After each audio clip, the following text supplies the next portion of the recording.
Bismillahirrahmanirrahim.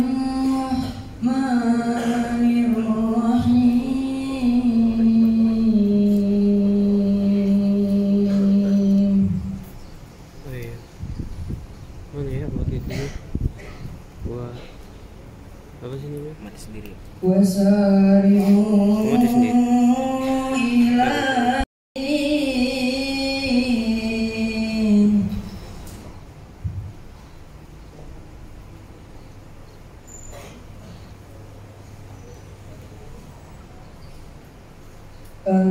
alladzina yunfikuna fis sarra'i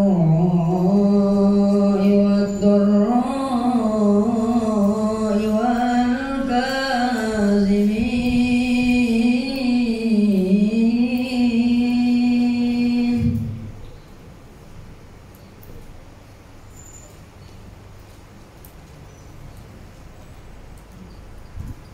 والكاظمين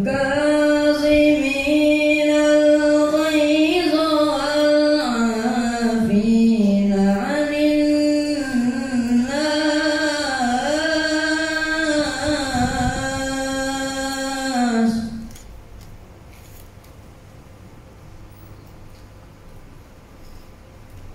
والله يحب المحسنين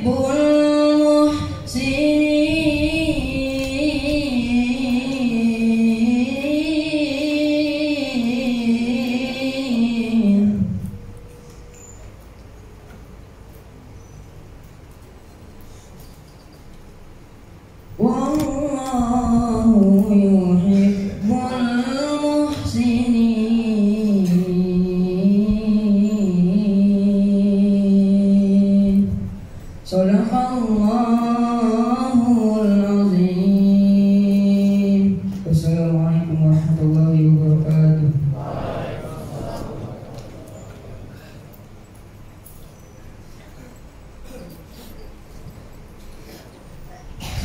Siratu Dzatiyah min Syekh Dr. Najib Ali Abdullah Al-Sawi.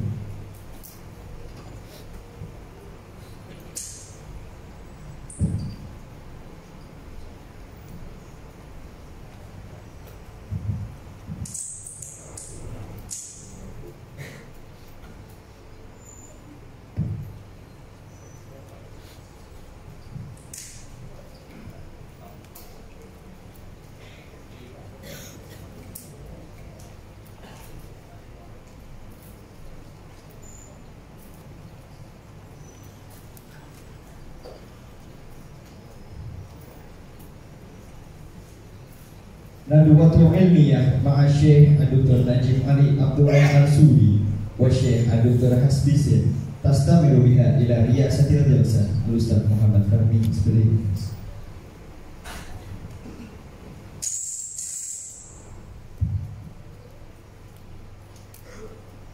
Abnai al-a'izza uhayyikum tahiyat thayyibah tahiyah min ahlil jannah. Assalamualaikum warahmatullahi wabarakatuh.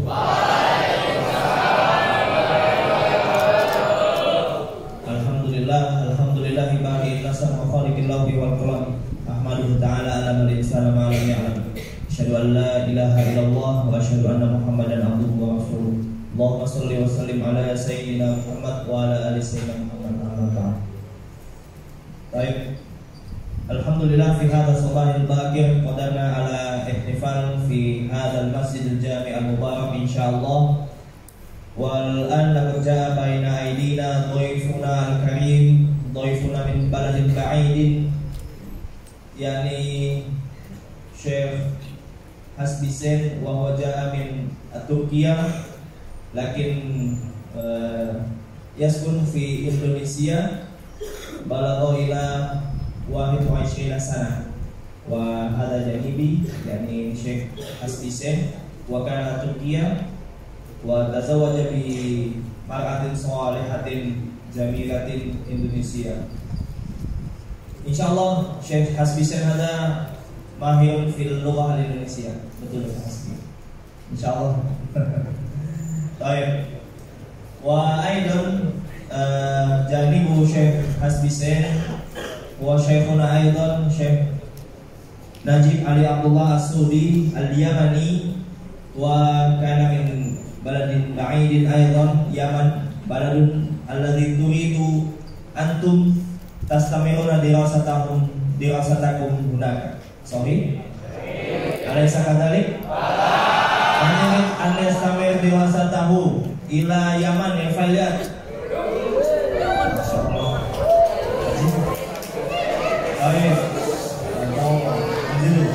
Man yurid an yastamir dirasatahu ila Turkiya.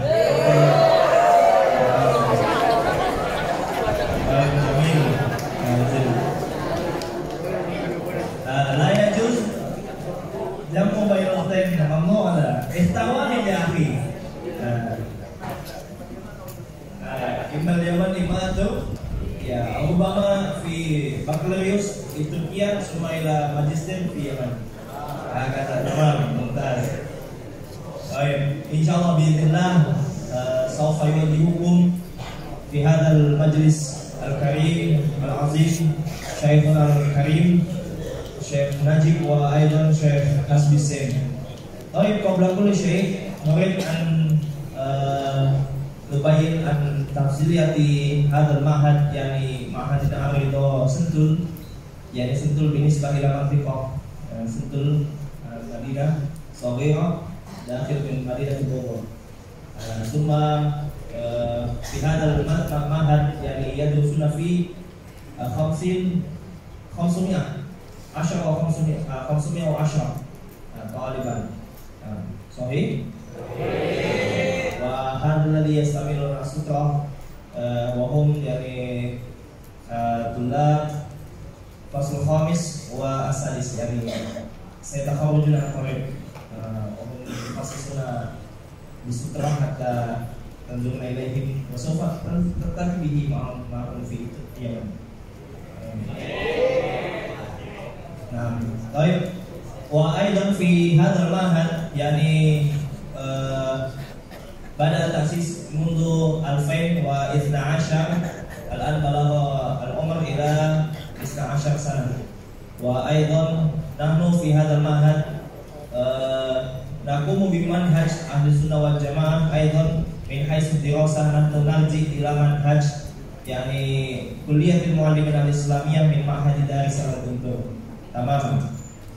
Wa aidan nahnu la natruk tamaman yani tahfizul Quran bal innama nahnu nuwajjih mukhassis tulab man yarghabu fi tahfizul Quran firqatan khassah lakin umuman talib lazim an yafat alal aqal li kulli sanah juz'un wahid.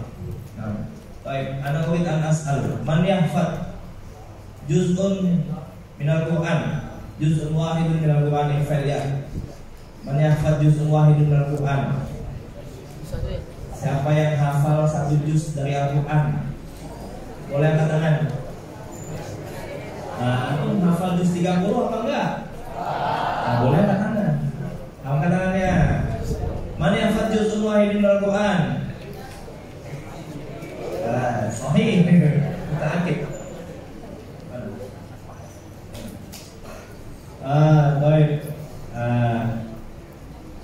Baik, la tastahi. Pada hada sawfa nasma yani al-kalimat wa tawjihat wal irsyadat min syekhina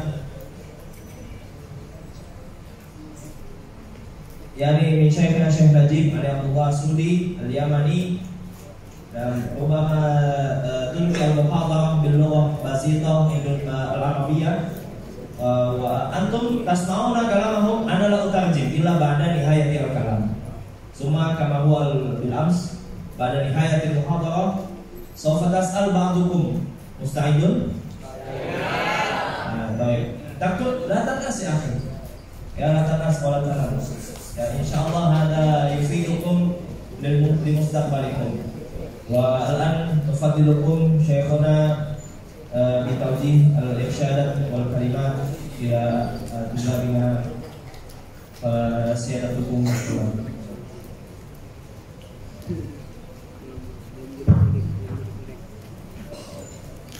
Bismillahirrahmanirrahim. الحمد لله رب العالمين، والصلاة والسلام على أشرف الأنبياء والمرسلين وعلى آله وأصحابه الطيبين الطاهرين، وبعد. المكرم الأستاذ حضوري مدير هذا المعهد، المكرم أستاذ فهمي، المكرمون عمداء ورؤساء الكليات،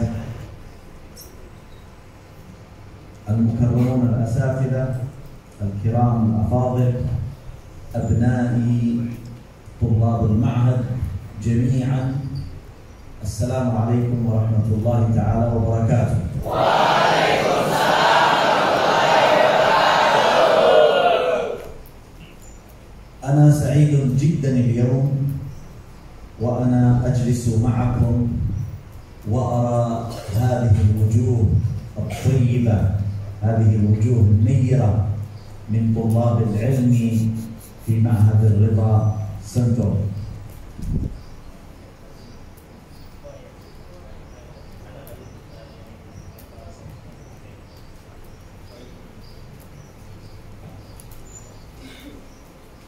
وحقيقة أن الإنسان يشعر بالسعادة الغامرة، بالسعادة الكبيرة، السعادة العظيمة، وهو يرى طلاب العلم وهم يبذلون الجهد ويبذلون طاقتهم في طلب العلم وفي تربية النفس.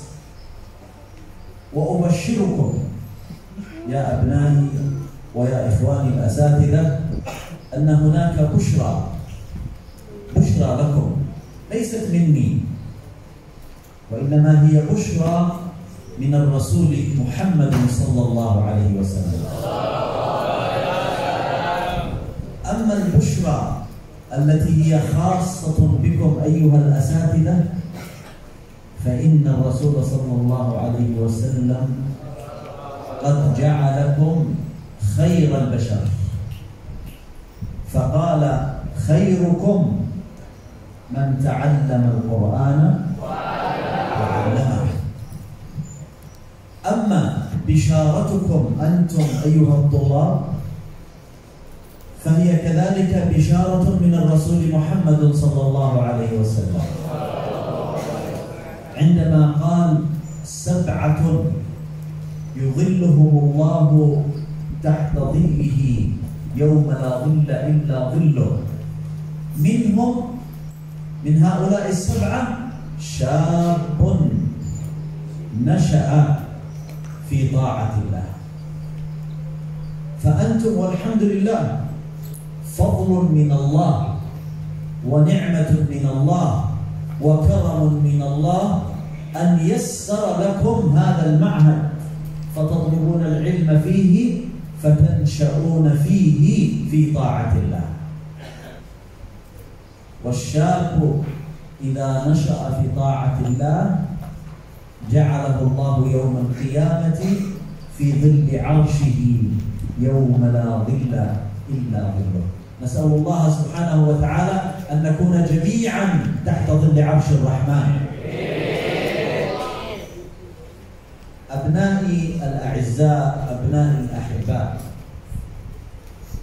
الله سبحانه وتعالى اختاركم أنتم اختيارا ليس بإرادتكم ولا بإرادة إدارة المعهد. الله هو الذي اختارك لتكون في هذا المكان، اختارك لحكمة، اختارك لهدف، اختارك لغاية، وهي أن تعد نفسك في هذا المكان لتصبح بعد ذلك داعية إلى الله سبحانه وتعالى في كل مكان. تعد نفسك في هذا المعهد، تعد نفسك في هذا المكان. لماذا؟ لكي تصبح داعية في كل مكان، في كل مكان باللغة العربية وليس مكان باللغة الإندونيسية. في اللغة الإندونيسية يقولون في كل مكان مكان، في كل مكان مكان. نعم، نحن نريد في كل مكان داعية، نريد في كل مكان أستاذ، وليس في كل مكان مكان.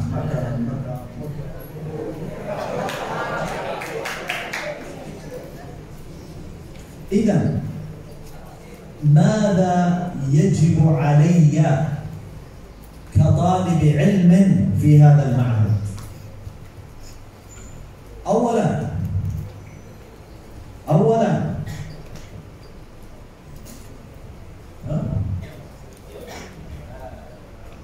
أولا كيف نجيب على هذا السؤال؟ كيف ربى الله سبحانه وتعالى رسوله محمد صلى الله عليه وسلم؟ الرسول صلى الله عليه وسلم يقول: أدبني ربي فأحسن تأديبي. أدبني ربي فأحسن تأديبي. كيف أدب الله رسوله؟ أولا التربية العقلية، تربية العقل بالعلم بالمعرفة. فكانت أول آية نزلت من القرآن، من يعرف ما هي أول آية نزلت من القرآن؟ آية اقرأ. نعم، أول آية نزلت في غار حراء كانت هي قول الله سبحانه وتعالى لرسوله صلى الله عليه وسلم: اقرأ. أول شيء اقرأ. إذن يجب على طالب العلم، يجب على الداعية، يجب على الأستاذ أن يقرأ باستمرار، يقرأ باستمرار، ليس فقط الكتب المدرسية، ليس فقط كتب المنهج، وإنما يقرأ كتب المنهج. هذه ضرورة، هذا واجب. كتب المنهج هذا واجب، لكن القراءة الأخرى يجب أن يكون لك ورد من القراءة، مثلما عندك ورد من القرآن. يوجد لك ورد من القرآن؟ نعم. يوجد لك ورد من الدعاء؟ نعم. إذن مثلما لك ورد من القرآن ولك ورد من الدعاء والمأثورات والأدعية، يجب أن يكون لك أيضا ورد من القراءة، القراءة الحرة. لماذا القراءة الحرة؟ لماذا كان أول آية نزلت في القرآن هي اقرأ؟ لأن القراءة تفتح العقول، القراءة توسع الفهم، القراءة تصنع منك رجلا عظيما. بدون القراءة سيبقى عقلك صغيرا، وسيبقى هدفك صغيرا، وستبقى غايتك صغيرة، وستبقى إنسانا صغيرا حتى لو كان عمرك كبيرا. ربما عمرك في 50 أو في 60 وأنت لا تقرأ، سيكون عقلك صغيرا مثل الطفل الذي عمره 10 سنوات أو 15 عاما. نعم، ولذلك اقرأ. أول نصيحة يا أبنائي، أول نصيحة يا إخواني في المستوى العالي، أنتم الذين على مقربة من التخرج الآن، بقي ربما كم شهر وتتخرجون. كيف تريد أن تتخرج؟ ماذا تريد أن تتخرج؟ لا بد أن تقرأ وتوسع هذا العقل.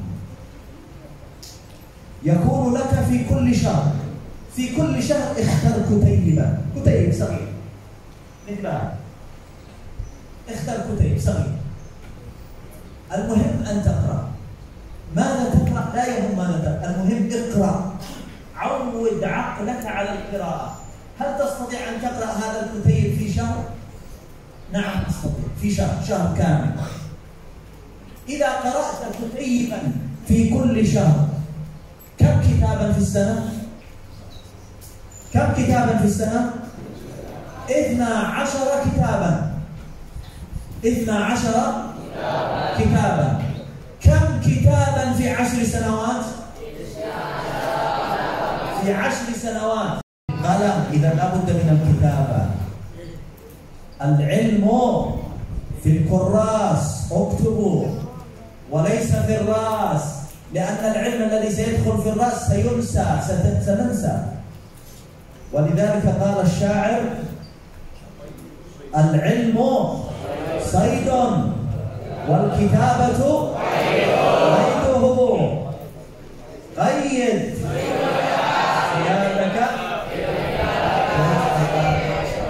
ما شاء الله يعني. نعم، إذا العلم صيد والكتابة قيده.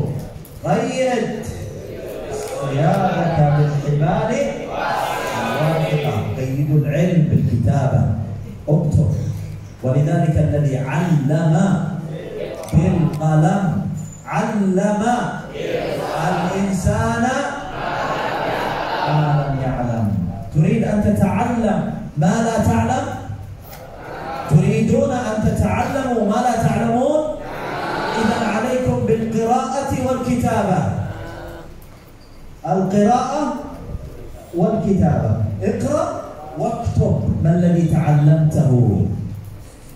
هذا أولا. ثانيا، بعد أن أدبه الله سبحانه وتعالى ورباه تربية عقلية، لأن القراءة تربية للعقل. القراءة تربية لمن؟ للعقل. هل الإنسان يكون إنسانا بالعقل فقط؟ إذا يوجد شيء آخر. ما هو؟ القلب. العقل وحده لا يكفي. العقل وحده لا يكفي. إذا يوجد القلب، يوجد الروح. تعرفون الروح؟ إذا خرجت الروح يصبح الإنسان ميت. فالروح هي الأصل. الروح هي الأصل بالنسبة للإنسان، ولذلك لا بد من تربية هذه الروح. تربية الروح. تربية الروح. إذا تريد أن تتكلموا أنتم أنا سأسكت. تربية الروح. كيف أربي الروح؟ تربية الروح تكون بالإيمان. تربية الروح بالإيمان. أنقذوا الإيمان، أنقذوه قبل أن يموت. إنقاذ الإيمان شرط مهم واجب، مثل ما تأكل وتشرب من أجل هذا الجسد. نحن نأكل ونشرب كم مرة في اليوم؟ 3 مرات. لماذا؟ من أجل هذا الجسم، من أجل هذا الجسد، حتى لا يمرض، حتى لا يمرض الجسد. الروح كذلك تحتاج إلى الطعام. الروح كذلك تحتاج إلى الغذاء. الروح كذلك تحتاج إلى الأكل والشرب، لكن أكلها ليس ناسلا. الروح لا تأكل ناسلا، لا تأكل ناسي غورينج. الروح لا تأكل بدن. الروح غذاؤها شيء آخر. من أين جاءت الروح؟ من الله. الروح من الله. إذا غذاؤها سيكون من أين؟ من الله. ولذلك غذاؤها القرآن، غذاؤها الصلاة، غذاؤها الذكر. غذاؤها. ولذلك قال الله سبحانه وتعالى: ألا بذكر الله تطمئن القلوب. راحة القلوب، تربية القلوب، غذاء القلوب ذكر الله. ولذلك كانت الطريقة الثانية، الوسيلة الثانية لتربية النبي صلى الله عليه وسلم في القرآن كانت هي السورة الثانية التي نزلت من القرآن. ما ثاني سورة نزلت بعد سورة اقرأ؟ يا أيها المزمل. يا أيها المزمل ماذا؟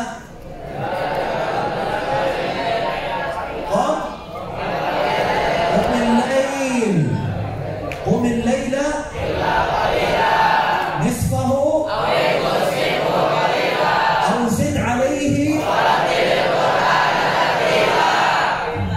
هذه هي تربية الروح، هذه هي تربية قيام الليل.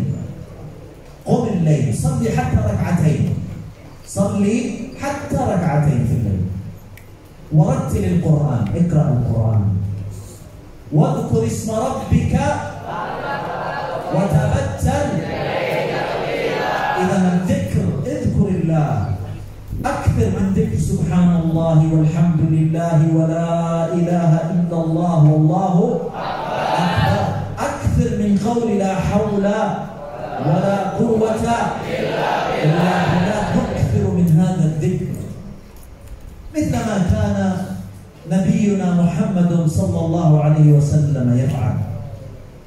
كان يكثر من الذكر، وكما كان كذلك مشايخنا والأولياء والصالحين.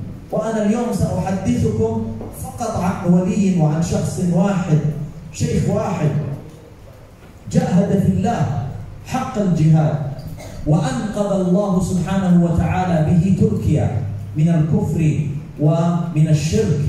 وسوف يحدثكم أيضا عنه أخي وحبيبي وأستاذي الشيخ حسبي، سيحدثكم كثيرا عن هذا. أنا سأذكر لكم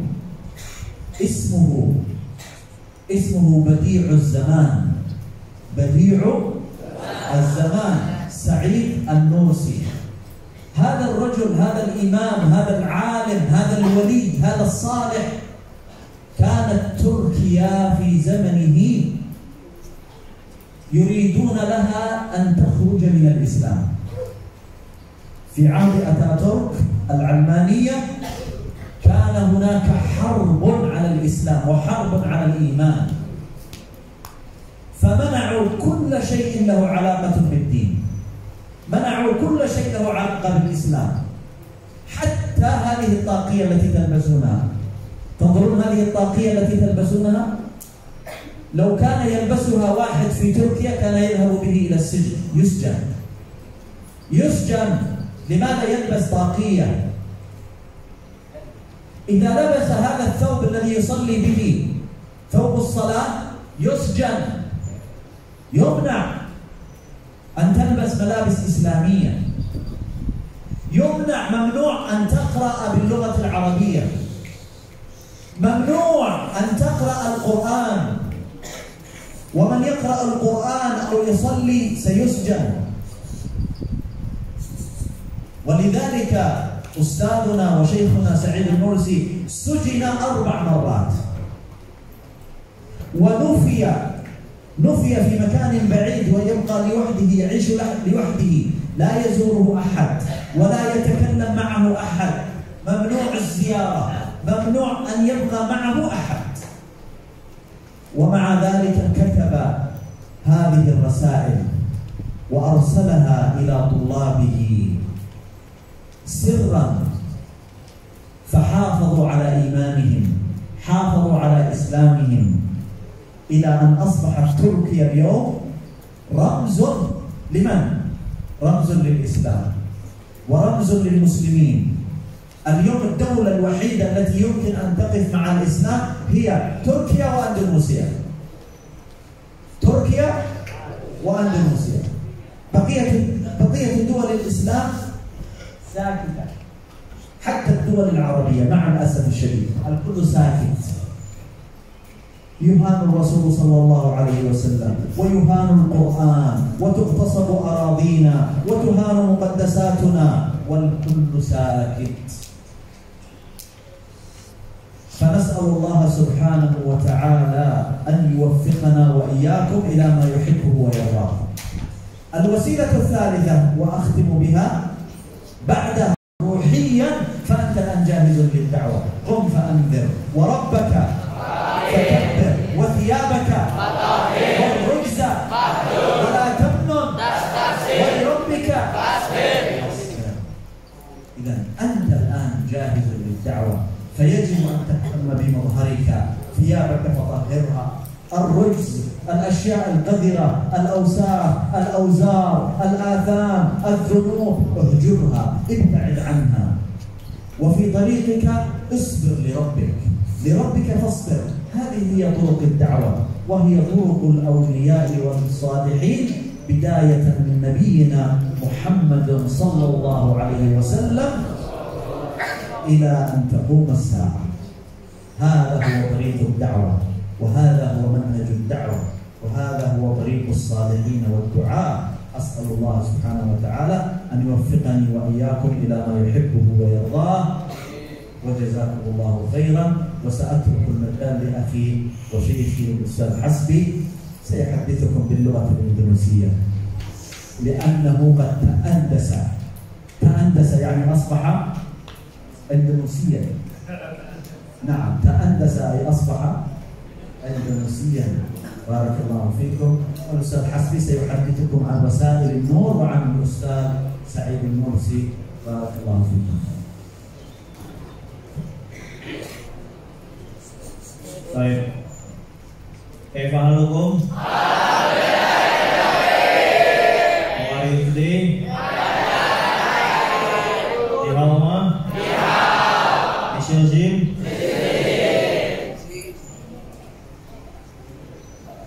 Baik, Arido? Bisa?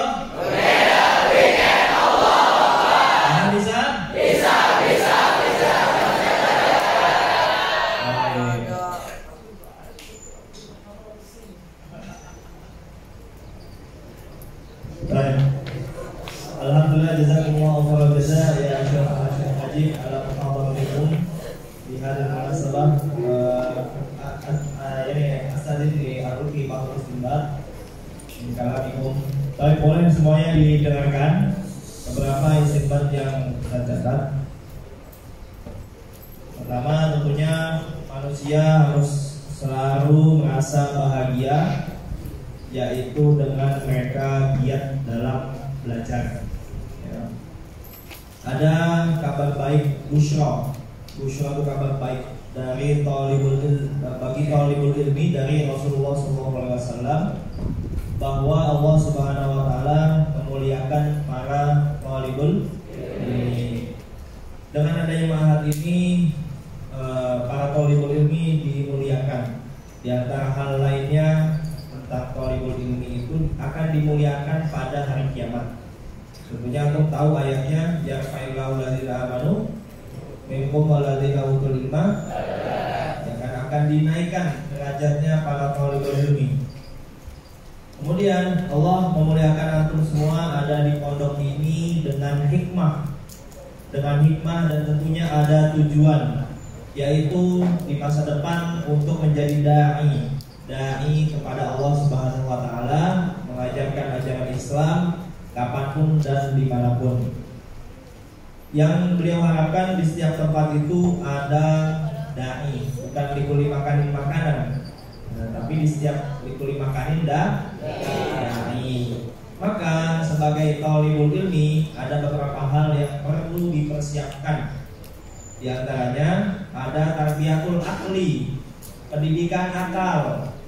Pendidikan akal itu dengan ma'rifah, dengan pengetahuan. Bagaimana supaya para talibul ilmi itu bisa mencapai pengetahuan? Iqra bismi rabbikal ladzi, yaitu ayat pertama yang selalu kita dengar. Dengan baca apa saja, bukan hanya buku pelajaran, tapi membaca itu sebagai wirid kita kepada Allah. Dengan membaca kita akan mendapatkan pengetahuan, akan mendapatkan wawasan, akan menjadikanmu pemuda yang baik, pemuda yang mulia. Tanpa membaca, kamu akan menjadi manusia yang lemah.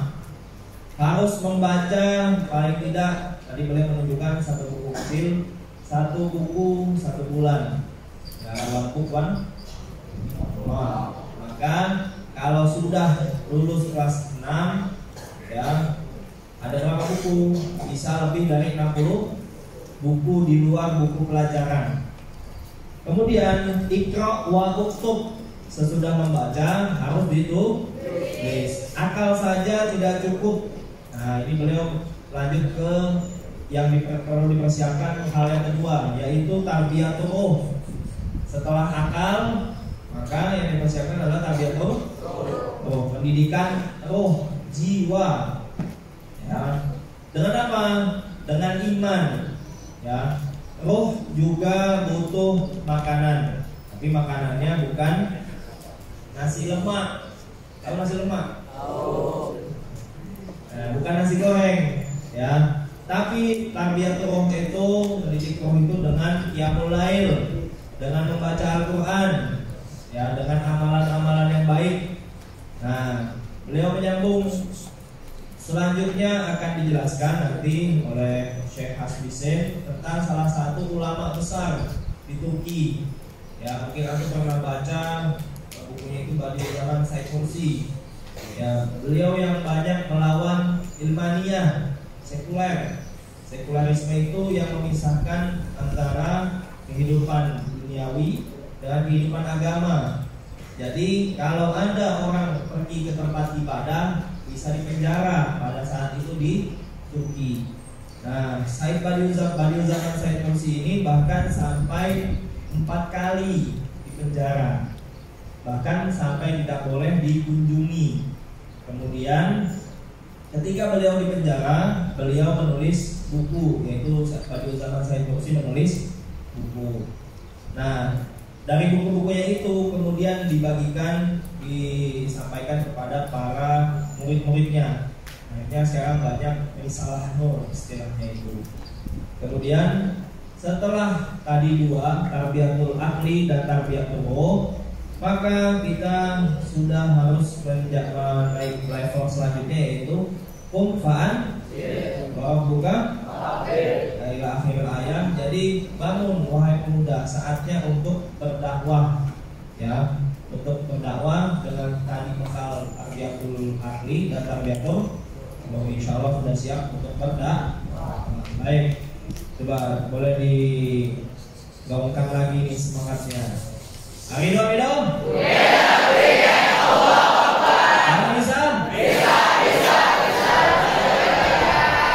Nah, nanti setelah ini akan disampaikan muhadharah, ya, dari Pak Hasbisen, Syekh Hasbisen, tentang Badiuzzzaman Said Nursi.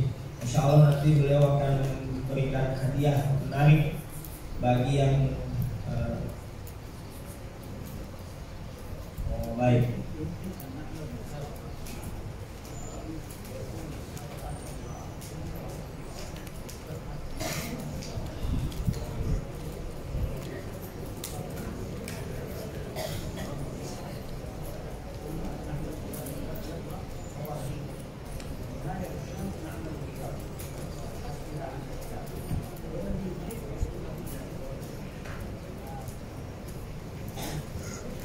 Baik, ya, ini insyaallah buku-bukunya yang ada di depan aku nanti akan dihadiahkan untuk pondok, insyaallah untuk bisa lebih mengenal lagi tentang Badiuzzzaman Said Nursi, salah satu ulama besar di Turki. Baik, untuk mempersingkat waktu, saya persilakan Nasmah li Fadilatikum Syekh Hasbisen muhadharah alhamdulillah tafadhal Syekh.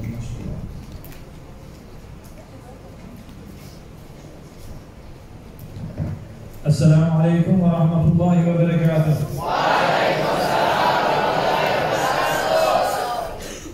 Suaranya ada sunyi. Mantap.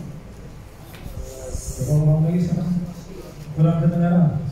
Assalamualaikum warahmatullahi wabarakatuh. Waalaikumsalam warahmatullahi wabarakatuh.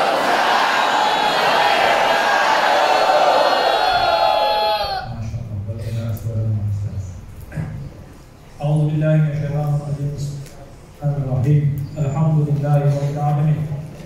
Wassalatu wassalamu ala rasulina Muhammadin wa ala alihi wa sahbihi ajma'in. Amma ba'd. Izin saya sampaikan dalam bahasa Indonesia. Yang saya hormati para mudir, maaf saya belum hafal namanya. Yang saya hormati Ustaz Fahmi, para asatiz dan para santri yang saya hormati. Mungkin mengatakan santriwati pada saat ini kan khususnya ya santri aja. Pertama-tama mari kita panjatkan puji dan syukur kepada Allah Subhanahu wa taala karena atas rahmatnya kita bisa berkumpul di masjid ini dalam rangka silaturahim.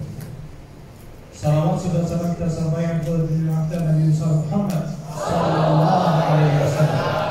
Para sahabat beliau, tabi'in, tabi'in dan para pemimpin sampai akhir amin. Baik, pertama-tama saya terima kasih sebelumnya. Saya silaturahmi saya. Pertama kali saya datang ke pesantren beliau, luar biasa. Alhamdulillah. Nama saya Hasbi, berasal dari Turki.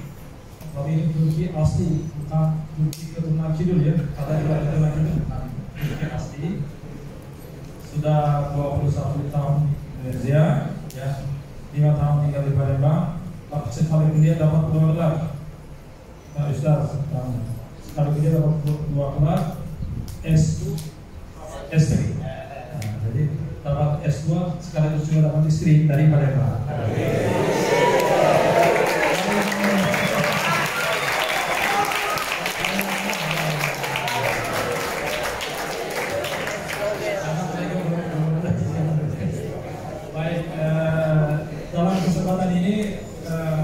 Dari Yayasan Nur Semesta, sebuah yayasan yang berdomisili di Ciputat, Tangerang Selatan. Dekat UIN Syariah Islam. Yayasan kami ini memperkenalkan khazanah intelektual Islam di Turki, khususnya pemikiran imam dari zaman Said Nursi. Dan yayasan kami sudah kerjasama dengan banyak lembaga seperti Gonsol, Darul Najah, dan perguruan tinggi Islam di seluruh Indonesia. Mudah-mudahan saya kerjasama dengan RT Indonesia. Tadi beliau sudah menyinggung ya siapa itu Imam dari zaman Said Nursi, ulama besar dari Turki yang beragama Islam ketika terjadi sekularisasi di Turki. Itu ulama yang sangat hebat. Ketika usia 15 tahun sudah menguasai ilmu agama, ya, tafsir, hadis, kalam, ya, dan seterusnya, tasawuf dan seterusnya dia kuasai. Beliau hafal Usita, itu hafal Usita dan memiliki daya intelek yang luar biasa, sekali baca hafal. Dan beliau juga menguasai ilmu sains, tidak hanya ilmu saja, ilmu sains juga dia kuasai ketika usia 18 atau 19 tahun. Makanya beliau katakan ilmu agama adalah cahaya bagi hati nurani, ilmu sains adalah sinar bagi akal. Kalau dipadukan hakikat akan tersingkap. Hanya mempelajari ilmu sains mengantarkan kepada skeptisisme atau keraguan. Hanya mempelajari ilmu agama itu mengantar kepada fanatisme. Jadi beliau tidak setuju dengan dikotomi ilmu agama dan ilmu sains itu harus dipelajari bersama. Setelah dia kuasai 2 ilmu dan pada saat itu sebenarnya dia ingin membangun satu madrasah namanya Madrasah Az-Zahra. Madrasah Az-Zahra di mana di madrasah itu ilmu agama dan ilmu sains diajarkan bersamaan. Tapi kondisi seperti di Turki karena itu masa ayat Utsmani terjadi perang dunia 1, kemudian perubahan dari problem Turki dan seterusnya. Rencana itu tidak tercapai secara fisik. Madrasah Az-Zahra itu. Kenapa Az-Zahra? Karena kata dia di Mesir adalah Al-Azhar. Ini saudari perempuannya Az-Zahra. Tapi ide-idenya itu dituangkan dalam bukunya, yaitu Risalah Nur, Risalah Cahaya. Yang bukunya ada 12 jilid bahasa Turkinya, bahasa Arabnya ada 10 jilid. Dan kami bawa beberapa buku, insya Allah ada di sini. Dan apa keunggulan risalah Hud? Apa itu risalah Hud? Risalah Hud adalah sebuah tafsir Al-Quran. Sebuah tafsir Al-Quran yang bisa dikatakan tafsir nawawi. Dia menafsirkan ayat-ayat tertentu dalam Al-Quran yang fokus dengan masalah keimanan. Yang beliau katakan inqadul iman, ya, bagaimana menyelamatkan keimanan. Kemudian bukunya beliau di masa di Fabrik yang segera itu ditulis yang tadi dipenjarakan di asingkan dan beliau nulis sampai buku sokok tidak boleh dipenjara, tidak dapat kertas, buku sokok pun ditulis. Akhirnya muncullah buku-buku ini, Nasihat Seberda, Jendela Tauhid dan sebagainya. Dan sekarang sudah diterjemahkan jadi dari 60 bahasa, termasuk bahasa Indonesia. Aslinya ditulis dalam bahasa Turki, tapi beliau menulis ada 2 karya, Arab, Isyarat Al-Ijaz fi Nazar Al-Ijaz dan Al-Masnawi Al-Arabi Al-Muri. Beliau menulis dalam bahasa Arab, originalnya bahasa Arab. Ini semuanya dalam proses terjemahan. Tapi isinya apa? Dalam risalah itu Ustaz Sayyid mengajak kita untuk merenungi ciptaan Allah. Ada buku Ustaz Jendela Tauhid, ya. Karena bagi kita Sayyid sebagaimana kita baca Al-Quran, tadi beliau sampaikan pentingnya membaca Al-Quran. Ustaz Sayyid mengajak membaca ayat-ayat Allah di alam semesta. Karena bagi saya kitab itu tidak hanya Al-Quran, alam pun sebenarnya sebuah kitab yang kita harus pelajari, kita harus meneliti, kita harus membacanya. Ini bukunya yang kalau baca itu luar biasa. Beliau ceritakan dari biji-bijian, sampai galaksi. Itu sebagai bukti keberadaan Allah Subhanahu wa Ta'ala. Jadi banyak sekali ada 33 jendela. Kalau kita baca, kalau di sini sambil merenungi ciptaan Allah, merenungi alam ayat ini, itu luar biasa. Saya nanti bisa dipelajari insya Allah. Kemudian Ustaz saya juga membahas tentang ibadah, ya ibadah. Tapi beliau tidak membahas fikihnya. Kalau fikihnya kan sudah jelas. Kalau saya meskipun ulama Turki, tapi beliau bermazhab Syafi'i, ya mazhab Syafi'i. Kalau besar itu kan mayoritas Hanafi, ya Hanafi. Karena beliau suku Kurdi dan keturunan beliau berasal dari Nabi Muhammad SAW, beliau itu bermazhab Syafi'i. Tapi tidak banyak membahas fikih, karena itu sudah jelas. Ustaz Sayyid membahas tentang ibadah itu dari segi hikmah. Kenapa kita harus sholat? Ya, kenapa misalnya kita harus sholat? Kata beliau di sini, maaf.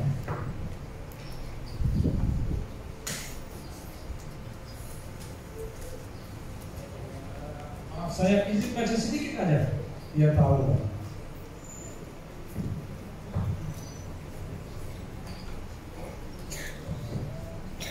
Kata beliau, sholat merupakan kelapangan terbesar bagi ruh, kalbu dan akal. Ia juga sama sekali tidak menggunakan badan. Lebih dari itu, seluruh perbuatan dunia yang dibenarkan yang dikerjakan oleh orang yang melakukan sholat bernilai ibadah jika dilakukan dengan niat yang baik. Jadi orang yang menunaikan sholat dapat mengubah semua modal umumnya untuk akhirat sehingga ia dari usia yang tinggal lewat usia yang diangkat. Jadi dari segi hikmah yang jelaskan di sini, selain menurut kita menuntut tambahan 3 kali sehari. Kalau dia kerja dikit-dikit makan besar. Kalau orang dulu makan dikit, tapi dia mengajar dikit-dikit makan. Kalau dapat sedikit makan. Jadi sholat itu kata saya nutrisi bagi hati dan ruh kita yang tadi kan bijak sampaikan menggunakan ruh kita dengan iman itu. Jadi beliau membahas ibadah itu dari segi hikmah. Ada juga di salat puasa ya. Saya bawa, tidak bawa. Jadi kenapa kita puasa? Ada hikmah. Kenapa kita zakat? Itu hikmah. Jadi beliau membahas dari segi hikmah.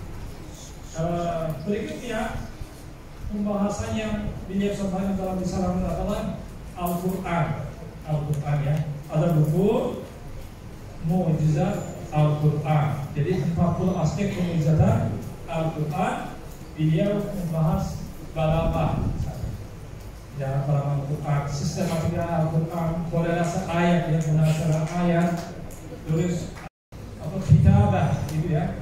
Nah, dia jelaskan ketika karena itu yang berlaku di masyarakat, makanya balaghah Al-Quran itu sangat tinggi. Dia jelaskan dalam Mu'jizat Al-Quran. Misalnya juga kenapa banyak ayat itu diakhiri dengan Asmaul Husna. Itu dijelaskan dalam Mu'jizat Al-Quran. Kemudian salah satu pembahasan juga nasihat untuk generasi muda, ya, dalam buku ini tentang generasi muda. Itu juga Ustaz Sanusi jelaskan ketika manusia atau seorang pemuda itu menyimpang, ya, suatu perbuatan menyimpang dari ajaran Islam, sebenarnya itu dia menderita di dunia. Tidak hanya melihat sisi itu haram dan halalnya dari segi hukum fikihnya, bukan, tapi melihat ketika dia berbuat sesuatu yang menyalahi syariat Islam, sebenarnya sudah ada penderitaannya di dunia. Itu yang dijelaskan oleh misalnya narkoba, ya.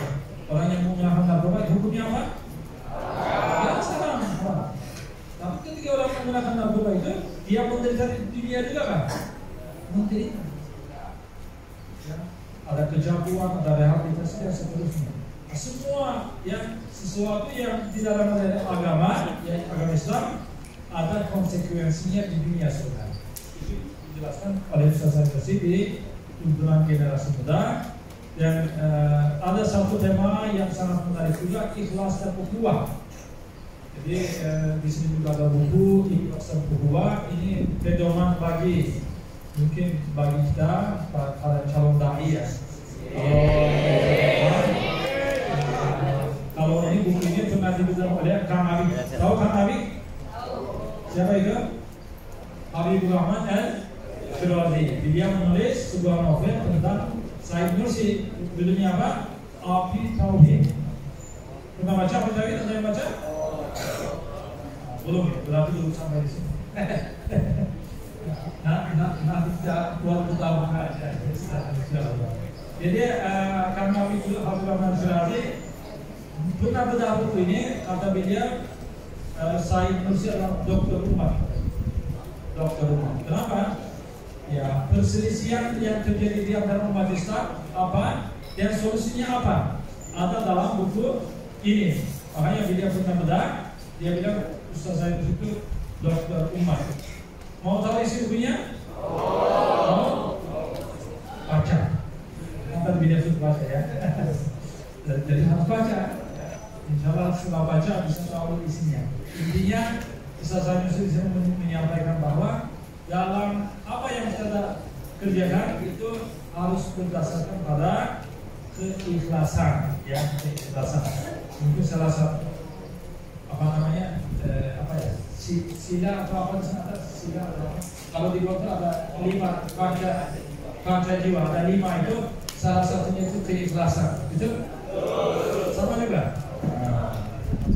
Nomor 1, Masya Allah, ini cocok. Satu bagian saja, satu paragraf saja saya baca.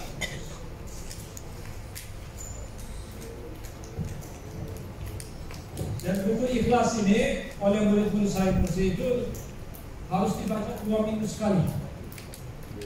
Karena di awal itu ada catatan dari Ustaz Said Nursi, buku bab ini, ya, minimal dibaca 15 hari sekali.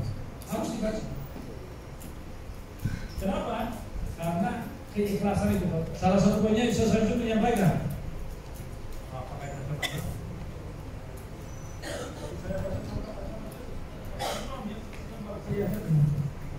Kata Ustaz Said Nursi sini, prinsip pertama hanya mengharap ridha Allah dalam beramal. Apabila Allah Subhanahu wa Ta'ala sudah ridho, biarpun seluruh alam berpaling tidak menjadi masalah. Kalau Allah sudah menerima, biarpun semua manusia menolak, tidak akan berpengaruh. Setelah dia ridha dan menerima amal kita, jika dia berkehendak dan sesuai dengan hikmahnya, Dia maksudnya Allah Subhanahu wa Ta'ala menjadikan manusia menerimanya meskipun hak kalian ini. Karena itu ridha Allah sajalah yang seharusnya menjadi tujuan utama dalam pengabdian ini. Karena nama pesantrennya juga ridho. Namun cara ridha Allah yang harus dengan ikhlas yang besar. Allah. Satu lagi di sini ada poin penting.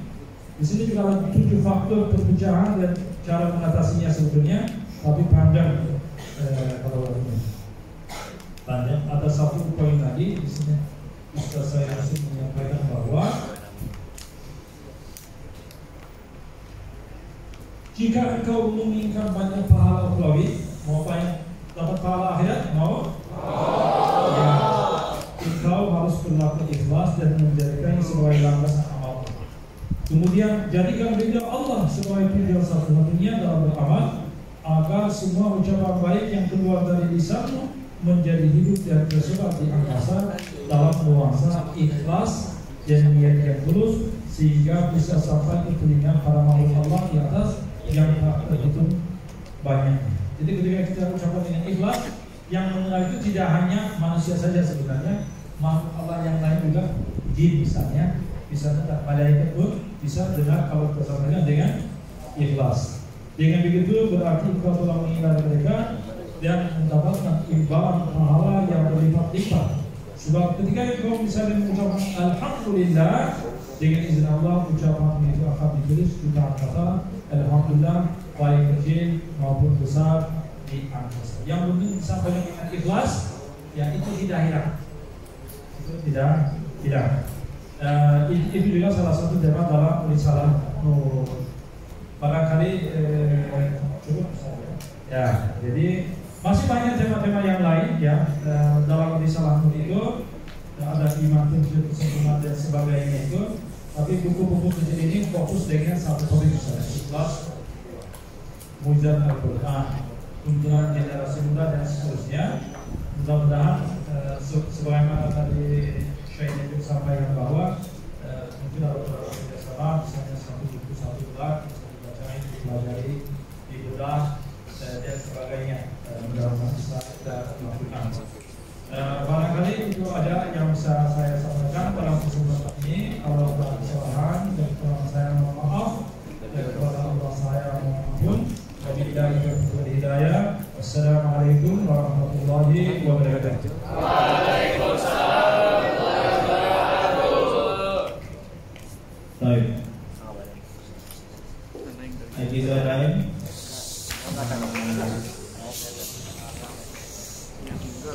Alhamdulillah dapat sami'na al-kalimat wal irsyadat wa tawjihat min Syekhna Syekh Hasbisen. Sudah kita dengarkan tadi pemaparan tentang salah satu ulama besar di Turki, yaitu Badiul Zaman Said Nursi. Tadi beberapa poin yang Ustaz tangkap. Sebelumnya antum perlu ketahui bahwa Ustaz Hasbisen ini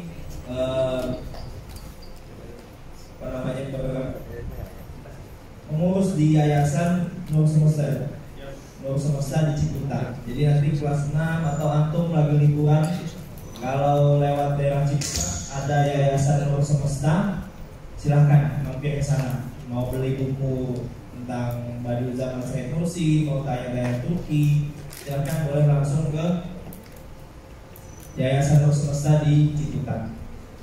Kemudian tadi beliau menjelaskan bahwa Badiul Zaman Said Nursi ini seorang ulama besar yang hafal kutub sittah, tapi juga alim dalam ilmu sains. Ya, beliau mahir sejak usia kurang lebih 18 sampai 19 tahun dan berkelanjutan. Karena tadi saking cintanya dengan membaca, kemudian di penjara dan menulis buku. Itu berapa rata-rata kelas 6 ilmunya? 17, 18. Insya Allah untuk jadi Badiul Zaman Said Nursi dari Arindo ini. Kemudian Badiul Zaman Said Nursi, beliau tidak menyetujui adanya dikotomi. Dikotomi itu pembagian antara fokus dalam ilmu agama dan ilmu sains. Namun beliau sangat harus jadi belajar ilmu agama dan ilmu sains itu berbarengan. Alhamdulillah di Arido ini juga sains dan ilmu agama diajarkan secara seimbang. Ya. Kemudian pada zaman saya terus ini juga melihat apa yang kita baca itu bukan hanya dari kitab-kitab saja, bukan hanya Al-Quran saja, melainkan ada faidah-faidahnya. Mungkin yang kelas 3 ini sudah belajar di ilmu Islam, yang kelas 4 juga tentang fungsi dari sholat, fungsi dari zakat, betul? Ya, fungsi agama Islam itu dan sebagainya. Kemudian juga ketika seseorang melanggar syariat Islam di dunia, maka sesungguhnya ia sudah mengalami penderitaan karena ia sudah keluar dari garis yang digariskan oleh Allah Subhanahu wa taala, keluar dari fitrah. Kemudian tadi beliau menyinggung tentang ikhlas dan ukhuwah. Ikhlas dan ukhuwah. Kita harus ikhlas dalam setiap hal. Mengapa harus ikhlas? Karena untuk mencapai ridha Allah itu harus dibutuhkan ikhlas. Nah, sesuai dengan nama pondok ini Arido, ya, belajar di Arido itu harus ikhlas. Beliau tadi menyinggung tentang Kang Abik, yaitu penulis buku Api Sejarah, Api Tauhid. Nah, Api Tauhid, mungkin antum pernah baca bukunya, kalau ada di rumah itu bukunya. Kang Abik itu menyatakan bahwa Badiou zaman saya kursi itu adalah dokter umat. Dokter umat, ya, karena beliau menghadirkan solusi-solusi dari permasalahan yang ada di dunia ini. Kemudian harus ikhlas, dan itu tadi beberapa poin-poin yang bisa sampaikan kepada antum semuanya. Kefalukum? Amin.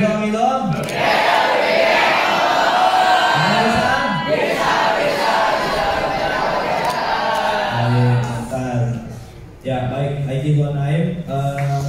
Pada hada Nurid Anas Mahlakum, yakni Antulki As-Su'al Ilaman Amamakum, Coba ila Syekh Najib atau ila Syekh Hasbisen, Udkur asma'akum wa aidan al-fasl wa al-Madinah. Baik dong? Ya. Baik, nasmah li salah satu anfar al-ula. Daw al-ula. Daw al-awwal. Man yurid an yas'al falyarfa yadahu. Salah satu anfar al-awwal. Falyarfa yadahu. Imma an tas'al an yani mawdu'na al-yawm aw ghayra al-mawdu'. Imma tas'al an al-Yaman aw Turki kaifa yani syurut al-mutaba'ah di wasail Turkiya. Tafadhal la taqaf. Imma tatakalam bil Arabiyyah aw Indonesia. Badin ana Usaid. Tafadhal.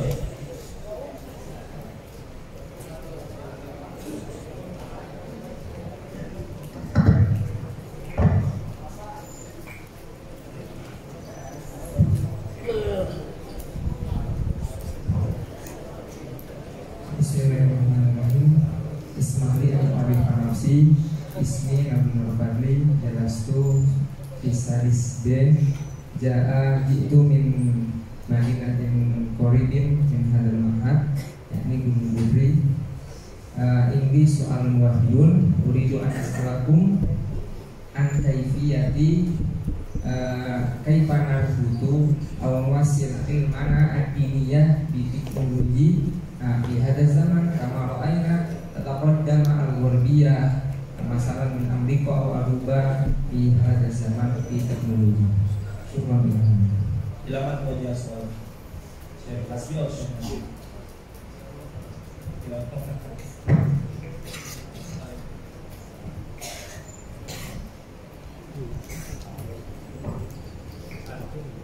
طيب كيف أستطيع نقل هذا العلم عبر التكنولوجيا عبر وسائل التواصل الاجتماعي؟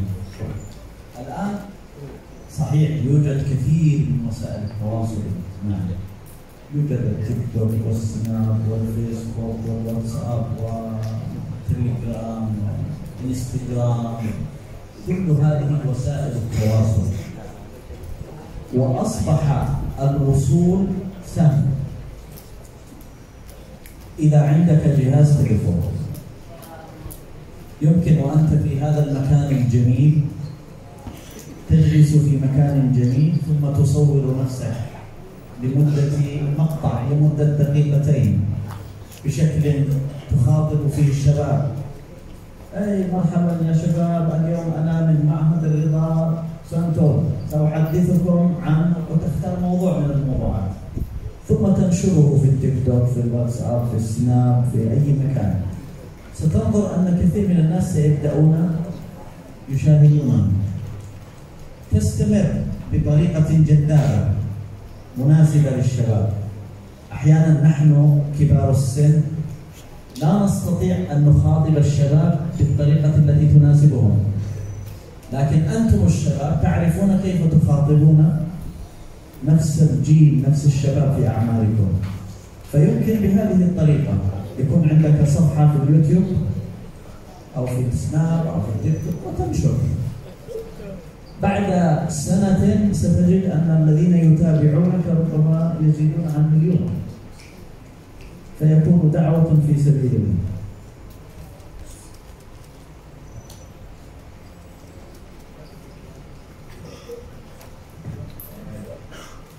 Ya, perintah nggak? Hah? Perintah? Hah? Perintah apa?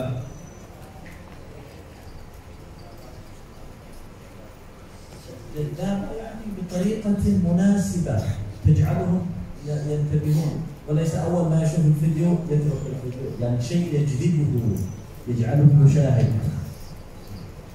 Nah, baik, petarjim. Jadi akhi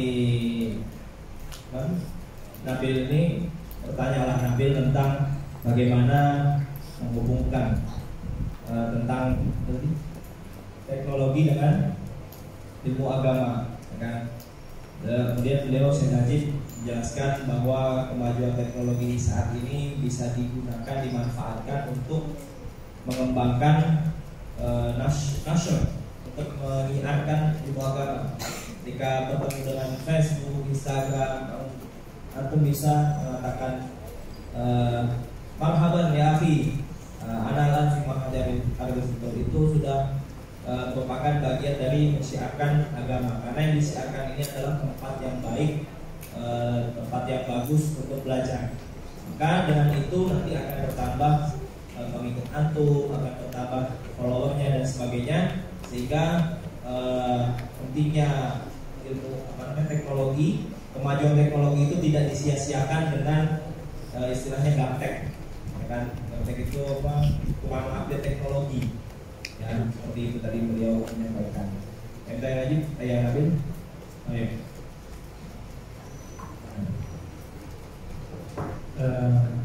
Terima kasih. Saya tambahkan sedikit ya.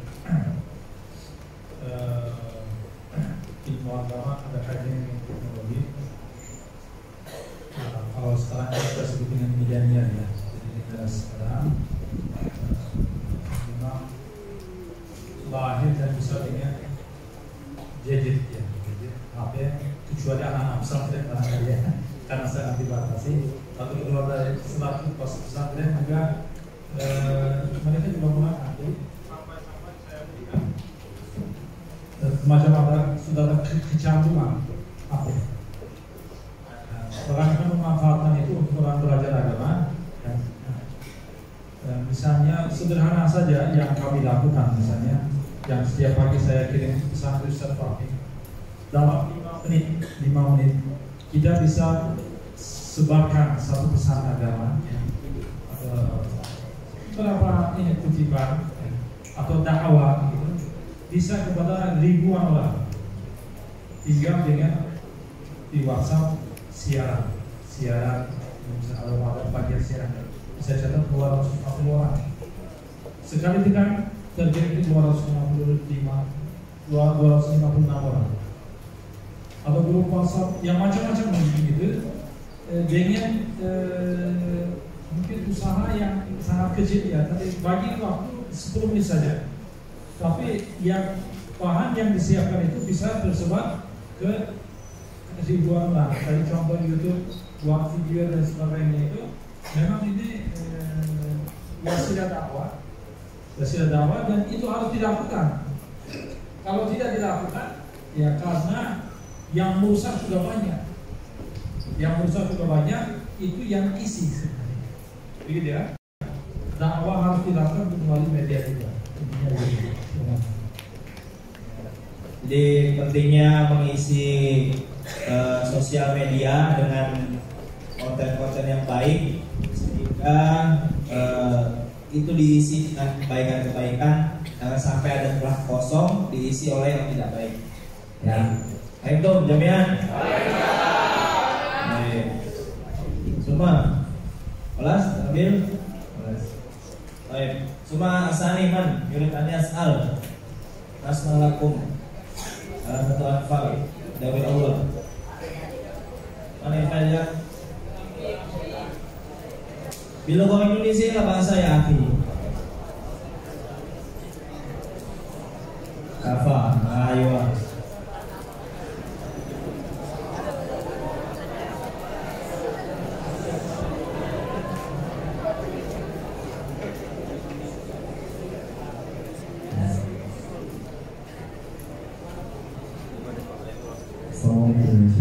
Ismi Tafadil Syiridan Jalastu fi sanatil khamsah fi al-ma'had wajitu min Google Bisawbi an as'alu ilaikum ani Daulah Turki Islamiyah ma asbabu a'zam alladhi hawa yamhandamu dawlatahu ala anna tamanna لعاشر في زمنه أو أتمنى لعصره وبيده.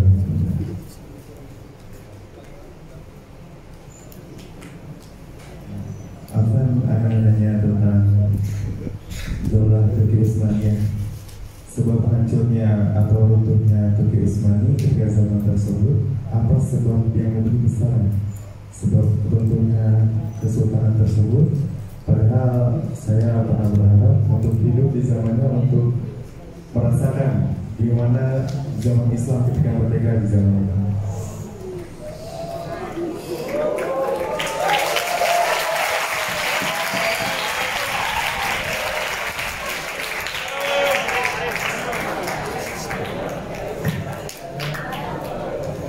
Dia bertanya sebab tentunya tugasnya dia saya jadi sedih. Mungkin beliau ada jelasan secara singkat saja. Kalau teorinya Ibnu Khaldun, ya, itu setiap negara juga seperti seorang manusia. Ada lahir, besar, tua, ya, mati. Negara juga ada masa ini lahir, besar, jadi ada masa kejayaan, ada masa kemunduran, ya, seperti manusia pula. Kalau pakai teori itu ya sudah 600 tahun berkuasa seperti Utsmani, 623 tahun dari 1299 ya mungkin pada tahun 1922, 623 tahun. Itu sudah waktunya, gitu ya. Itu yang pertama. Yang kedua adalah dari sistem teknologi dan perkembangan itu pengetahuan. Kita harus akui pada saat itu ketika mengalami misalnya jadi perkembangan dan teknologi itu berkembang, sementara Turki Utsmani di masa akhirnya itu ketinggalan dalam hal itu, sehingga banyak tokoh dan masyarakat Turki bagaimana caranya membangkitkan Turki Utsmani pada saat itu, tapi dalam hal ini dia tidak berhasil. Itu yang kedua. Yang ketiga adalah pengaruh dari luar. Pengaruh dari luar karena Turki Utsmani itu sebagai pimpinan Khalifah umat secara keseluruhan. Pengaruh dari luar ya khususnya Inggris dan termasuk di Indonesia dalam sekarang Raja dari Belanda mereka berusaha menentukan Turki Utsmani ya, karena dia melihat ketika selama Turki Utsmani itu ada, mereka tidak bisa menguasai dunia Islam, penjajahan tidak bisa dilakukan, sehingga berusaha menunjukkan ide nasionalisme itu ya, nasionalisme yang dalam arti negatif pada abad ke-19, dan itu berpengaruh pada seluruh dunia Islam ya, dan khususnya Inggris ya, misalnya berusaha memecahkan umat Islam. Contohnya gitu, datang ke dunia Arab misalnya, Turki Utsmani menjaga kalian, ayo pakai mendirikan negara sendiri. Terus datang ke Turki Utsmani pada saat itu, ya ini orang Arab mengkhianati kalian, jangan menkafir. Jadi jangan metode cara-cara seperti itu. Umat Islam itu dicampur, sehingga kekuatan Turki Utsmani pada saat itu ya melemah, akhirnya bisa runtuh gitu ya. Itu yang ketiga, pengaruh dari aspek dari luar. Yang keempat menurut saya, memang ketika satu negara mencapai titik kejayaan, ya terlena di dunia, maksudnya dan sebagainya, terlena atau masyarakatnya terlena di dunia, jadi fokus dunia, mencintai dunia itu menonjol ya, maksudnya hidupnya melayani Indonesia dan sebagainya, ada betul. Sehingga kita melihat ya akhir-akhir itu mulai masyarakatnya, mulai pemerintahnya ya hidupnya seperti itu, sehingga itu melemahkan umat Islam sendiri. Yang kelima, karena ketinggalan dalam hal ilmu pengetahuan dan teknologi di masa Sultan Abdul Hamid II, banyak sekali mahasiswa di negeri Barat untuk mereka belajar ya, teknologi yang khususnya dari kalangan militer, ya, atau kedokteran juga ada dan sebagainya. Tapi tokoh ya, mahasiswa yang berangkat dari Eropa itu, mereka tidak hanya belajar ilmu pengetahuan teknologi, tapi ideologi dari situ juga mereka terpengaruh dengan sekulernya dan sebagainya, sehingga mereka kembali ke Turki Utsmani. Mereka mengingat kebiasaan berubah ala Barat. Ya, itu yang terjadi sebenarnya. Ada pihak berarti ada beberapa kelompok lah. Kalau dalam sejarah itu disebut Turki Muda. Dalam sejarah itu Turki Muda berubah menjadi Republik Turki. Mereka kelompok itu sangat berpengaruh mempunyai Turki Utsmani. Poin terakhir menurut saya yang paling utama adalah, sebagaimana Ustaz saya menyampaikan itu, selama umat Islam itu berpegang teguh pada Islam, ya ketika itu mereka kuat. Tapi kalau itu melemah, maksudnya menjalankan kewajiban agama, menjalankan ajaran Islam melemah, ya itu menjadi lemahnya umat. Makanya di dalam bukunya biografi saya ada itu, kenapa malapetaka atau kecelakaan itu terjadi perang dan sebagainya, saya bilang karena kita melemah dalam hal menjalankan syariat Islam, sholatnya, puasanya dan sebagainya. Itu menjadi semacam hukuman dari Allah atas kelemahan kita seperti itu. Wallahu a'lam bishawab. Jadi ada 5 faktor yang setiap saya ingat gitu. Jadi biar saya yakin.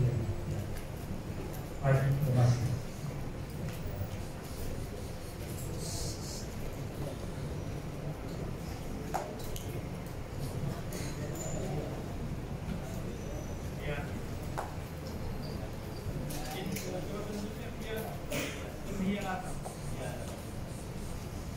أكبر سبب بانهيار الخلافة العثمانية كانت هي الخيانة. الخيانة من الداخل والخيانة من الخارج.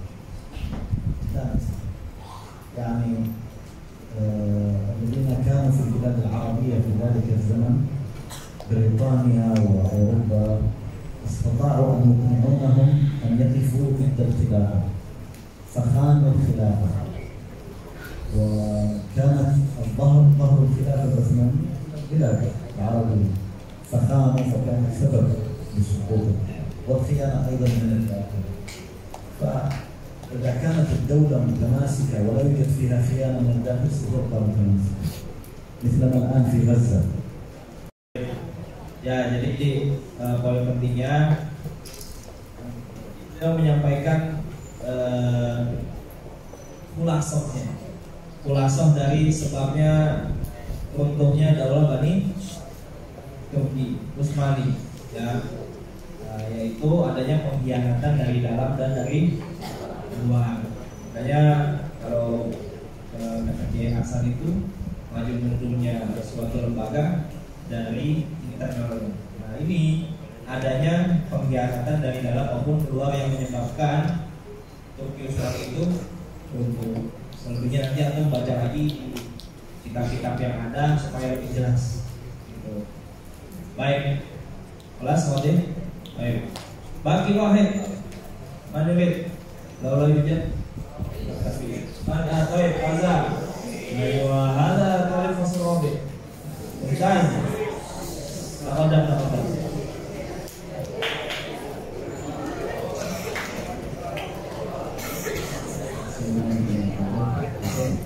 Ini pada bahasa kelas di Semrobi Jidong Antara Selatan. Bed dan asal Kaifan Astafidur ini tilawat Al-Quran di Talabil Ilmi. Jadi bagaimana caranya kita mengambil manfaat dari membaca Al-Quran dalam mengambil Quran. Barakallahu fiikum.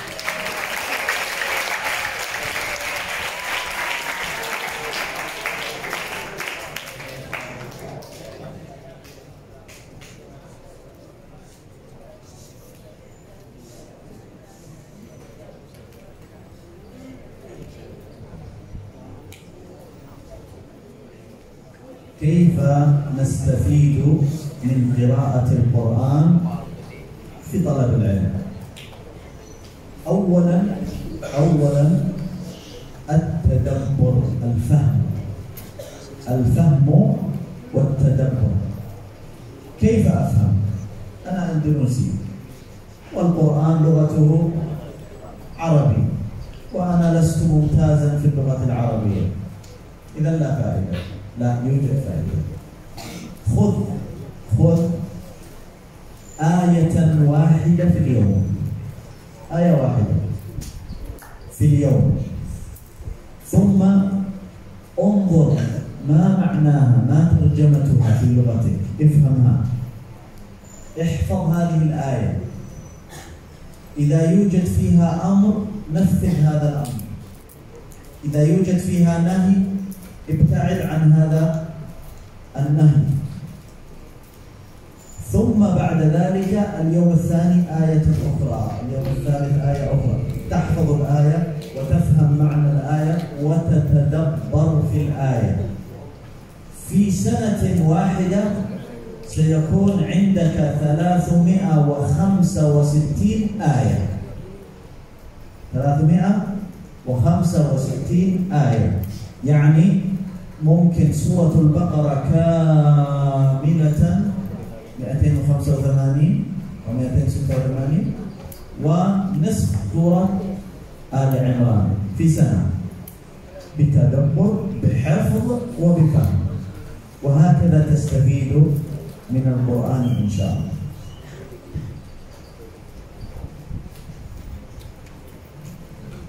Baik, Aida ya Fazal.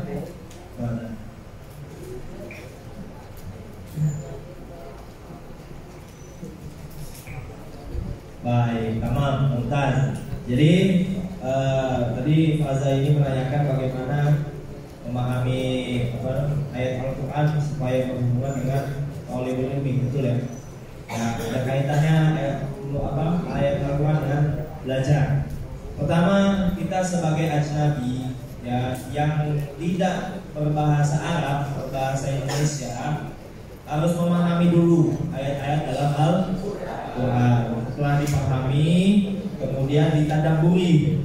oh ternyata maknanya itu seperti ini, ya kan? Jadi jangan membaca dengan arti, tapi membaca dengan tafsirnya. Ya. Kalau sudah ditadaburi baru diamalkan, baru diamalkan. Jadi supaya ayat-ayat Al-Quran itu bermanfaat untuk thalabul ilmi, dipahami, tadaburi dan diamalkan. Kaifalukum? Amin. Kamu bisa? Baik, ada Naim ya akhi, masya Allah. Baik, tafadhol. Sofa ya Hasbi. Ya akhi ini. Wadah. Sofa aman.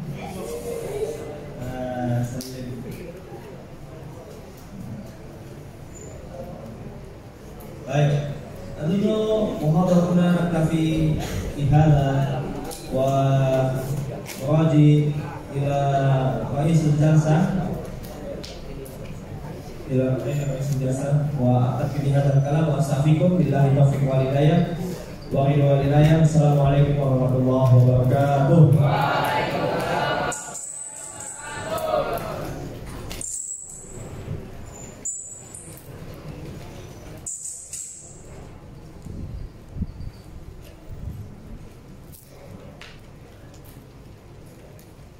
At-taswirul jama'i wa taslimul hadayatut tadhkariyah.